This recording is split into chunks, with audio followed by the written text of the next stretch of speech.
Sound take 7 action. Anjana ji, हर राजनीतिक दल का लोकतांत्रिक अधिकार है कि वो अपने प्रतिद्वंदी दलों के साथ सामने चुनाव लड़े। लेफ्ट के दल जानते हैं, केरला में पिछली बार राहुल गांधी जी के लड़ने से 19 लोकसभा सीटें कांग्रेस पार्टी जीती थी। तो स्वाभाविक है वहां पर उनका व्यवहार, वहां भारतीय जनता पार्टी का तो अस्तित्व नहीं है। जो बीते एक दशक से कह रहे हैं कि हमारे बगैर सरकार नहीं बनेगी और सीट नाम मात्र की भी नहीं आती इनको।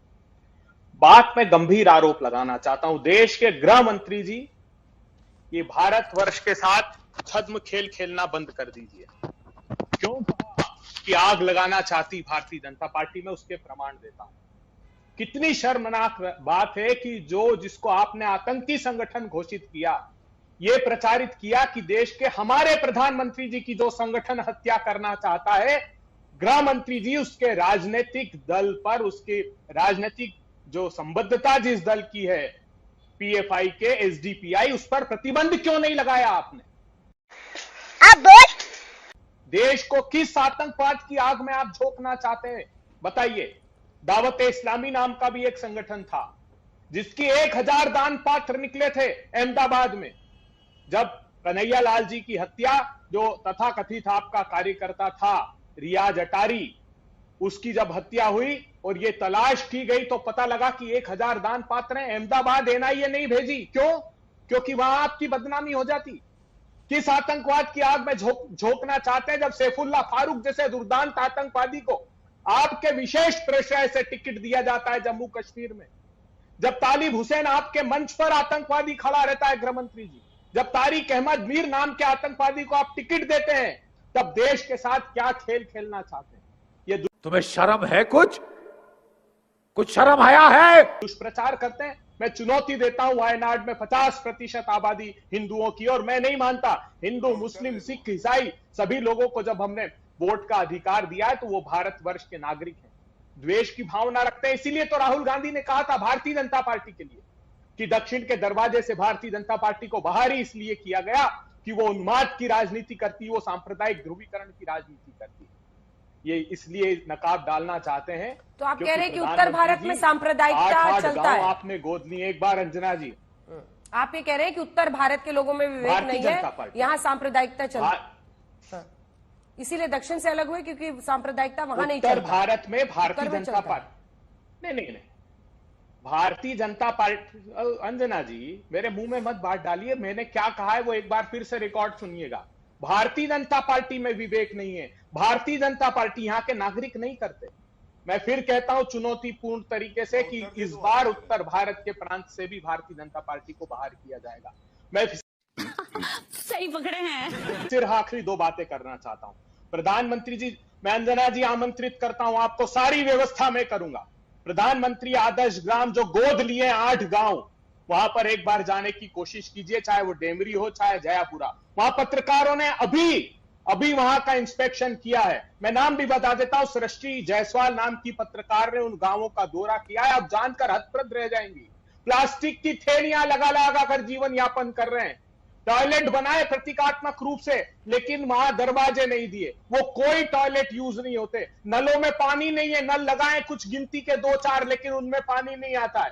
वहां मोहित चौहान का इंटरव्यू किया और ये कहा कि ये थैलियों में रह रहा है, तो वहां के लोगों ने कहा, जिलाधीश ने और वहां नगर पालिका के लोगों ने बाकायदा लिखित में, 1 मिनट, लिखित में जवाब दिया उन पत्रकारों को कि उन्होंने आवेदन नहीं दिया।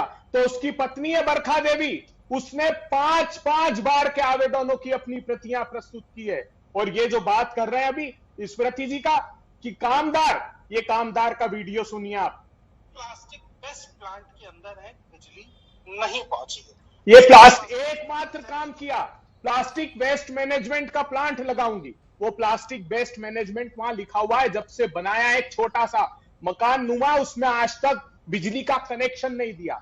आप दिखाएंगे, आप ये करेंगे, आप वो करेंगे, ये करेंगे, वो करेंगे। वहां पर आज तक जो फर्श है वो आप हाथ से जाओगे, जाकर देखिएगा, उखड़ जाएगा। और प्रतीक्षा कीजिए, हमारी संकल्पना साकार होगी और राहुल जी की अमेठी में जय जयकार होगी। धैर्य तो रखिए, अभी पढ़ा नहीं आपने चेहरा स्मृति जी का, क्या कह रही थी वो, कितनी भयाक्रांत हैं, कि वो हो सकता है राहुल गांधी जी दूसरी सीट ही अनाउंस करें। कुछ दिन पहले भी स्टेटमेंट दिया था कि अगर इतनी हिम्मत है तो चुनौती दे रही है, चैलेंज कर रही है, नहीं लड़े। अरे वो तो चैलेंज कर रही है कि आइए यहाँ चुनाव लड़िए।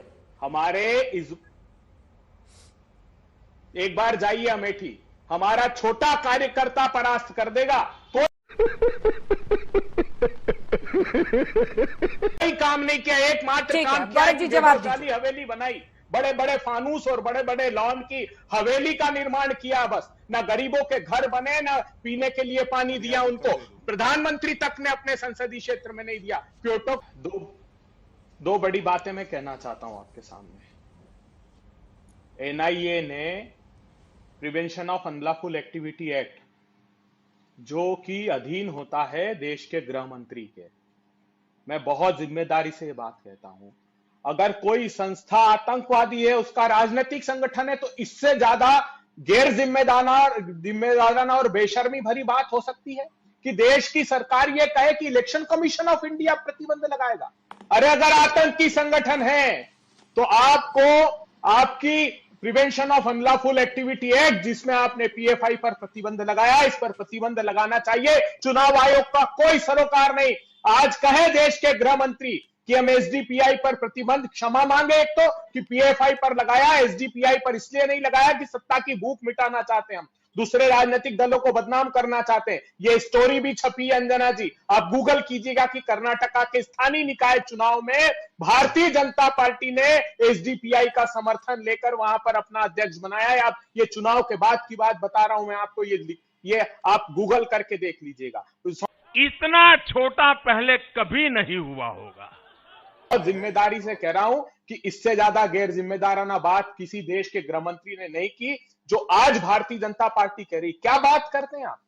क्या आतंकी संगठन पर चुनाव आयोग प्रतिबंध लगाएगा? अरे कोई पाकिस्तान की संस्था अगर अपने आप को रजिस्ट्रेशन करा लेगी, कोई स्लीपर सेल का आदमी, और देश के गृह मंत्री को पता लग गया कि वो आतंकी संस्था है, और यह पता लग जाए कि वो प्रधानमंत्री की हत्या करना चाहती, इसका आशय क्या है? इसका आशय साफ है कि आप इस देश के साथ द्रोह कर रहे हैं, इस देश की प्रजातंत्री व्यवस्था के साथ द्रोह कर रहे हैं। हमने तो साफ कहा, तब भी कहा था अंजना जी आपके चैनल पर मैंने ये बात उठाई थी कि एसडीपीआई पर प्रतिबंध क्यों नहीं लगा रहे? प्रधानमंत्री जी आपके वादों पर बात क्यों नहीं करते? 2 करोड़ रोजगार दूंगा, 12 करोड़ रोजगार छीन लिए। अच्छे दिन लाऊंगा, महंगे दिन परोस दिए। 400 रुपए का गैस का सिलेंडर 1000 के पार कर दिया। 8000 करोड़ रुपए का आपने कहा था, न खाऊंगा न खाने दूंगा। 8000 करोड़ रुपए के इलेक्टोरल बॉन्ड से चंदा लेकर धंधा दिया, धंधा देकर चंदा लिया। ईडी सीबीआई के छापे मारे और चंदा लिया। प्रधानमंत्री जी खुलकर देश को क्यों नहीं बोलते?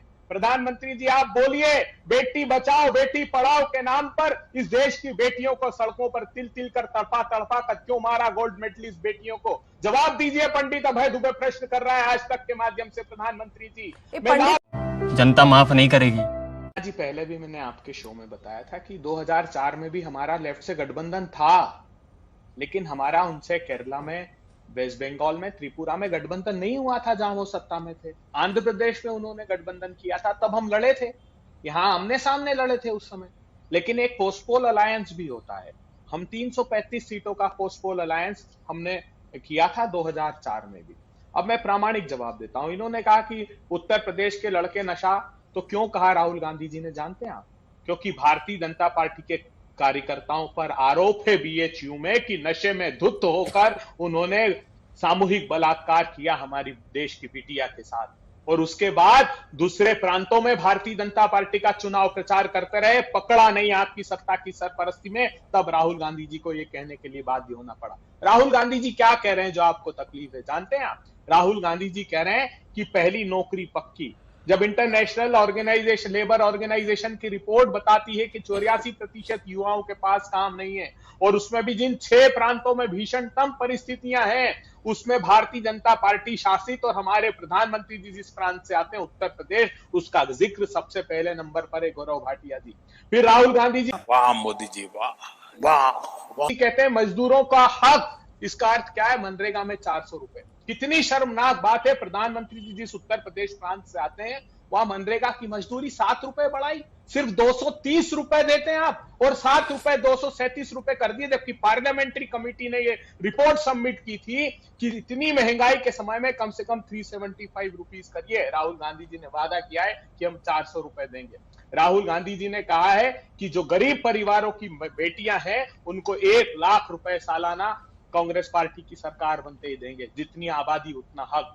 भारतीय जनता पार्टी की सरकार ने, प्रधानमंत्री जी ने सर्वोच्च अदालत में शपथ पत्र दे दिया कि हम नहीं चाहते जातिगत जनगणना। क्यों नहीं चाहते? हम चाहते हैं कि जिसकी जितनी आबादी है उसको उतना हक और उसकी उतनी हिस्सेदारी मिले। हम इसके प्रति प्रतिबद्ध हैं। मैं पूछना चाहता हूं प्रधानमंत्री जी, नींद कैसे आती है आपको? दिन भर 24/7 प्रचार और भाषणों की सुर्खियां, लेकिन एक वादा आपने 10 वर्षों में पूरा नहीं किया। आप बता दीजिए कि आपने $118 मिलियन का इंपोर्ट कर लिया चीन से। Parliamentary standing committee on commerce कहती रही कि इस पर प्रतिबंध लगना चाहिए। इतना ही नहीं, उस कमेटी ने तो यह कह दिया कि अवैधानिक रूप से भी चीन से सामान आ रहा है, और यह लिख दिया कि रिलेक्टेंट है भारत की सरकार एंटी डंपिंग ड्यूटी लगाने में चीन के लिए। तब आपने पूरे एमएसएमई को, जो बैकबोन थी हिंदुस्तान की, जिससे कि रोजगार घटे हैं, प्रधानमंत्री जी, देश की सर्वोच्च अदालत की न्यायाधीश ये कहती है कि नोटबंदी जितना बड़ा ब्लंडर नहीं था। जो देश, सुनिए ना, सर्वोच्च अदालत, बस हवा निकल गई, खत्म, bye bye, tata, goodbye, गया।